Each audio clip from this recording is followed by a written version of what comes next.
Lier les containers entre eux est la plus grosse difficulté technique attachée à ce genre de construction. Cette étape se divise en deux parties.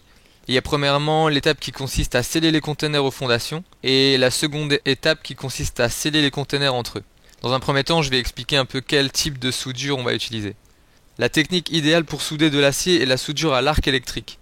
Elle porte ce nom parce que l'arc électrique est la réaction qui est produite entre l'électrode et la pièce à souder reliée à la masse.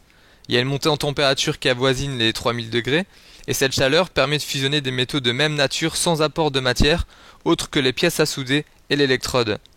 Il y a deux types de soudure, il y a la soudure MIG qui est Metal Inert Gas et la soudure MAG, Metal Active Gas. Il y a deux techniques pour sceller les containers aux fondations.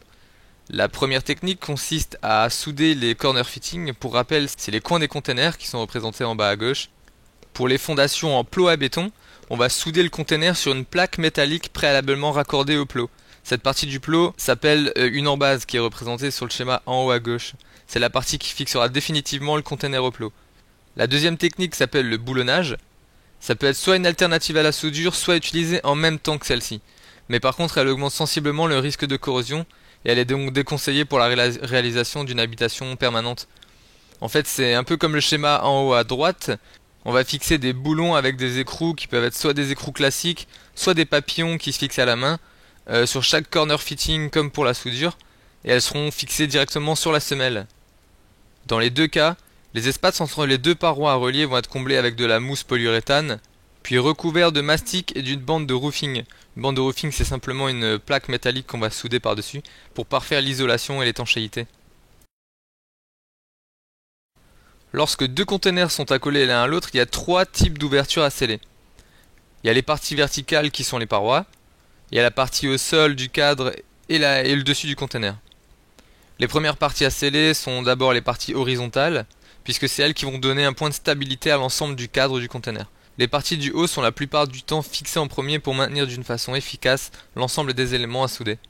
Après, il est aussi possible de relier les deux corner fittings avec une planche de bois découpée au format des deux pièces à coller.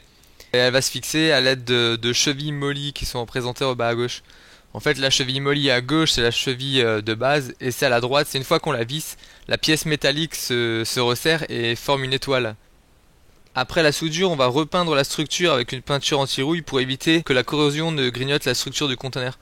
On va en profiter pour repeindre les surfaces des conteneurs qui n'ont plus de peinture pour qu'il n'y ait plus de risque de corrosion ultérieure. Il faut bien faire attention à cette étape parce que si vous mettez un bardage à votre maison, vous ne pourrez plus accéder au conteneur pour l'entretenir. Les conteneurs sont conçus pour être empilés, mais malgré cela, pour un bon maintien du bâtiment, on va sceller chaque étage avec le précédent. Le premier consiste à les relier à la soudure. C'est l'assemblage le plus classique où on va en fait empiler les conteneurs et souder les jointures de corner fitting. Puis on va assurer l'étanchéité grâce à de la mousse polyuréthane.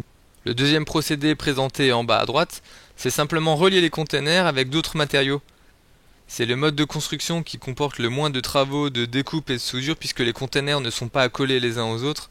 Par contre, vous allez sûrement avoir des problèmes pour la distribution des pièces, ça aura des inconvénients et en plus ça risque de générer de l'inconfort.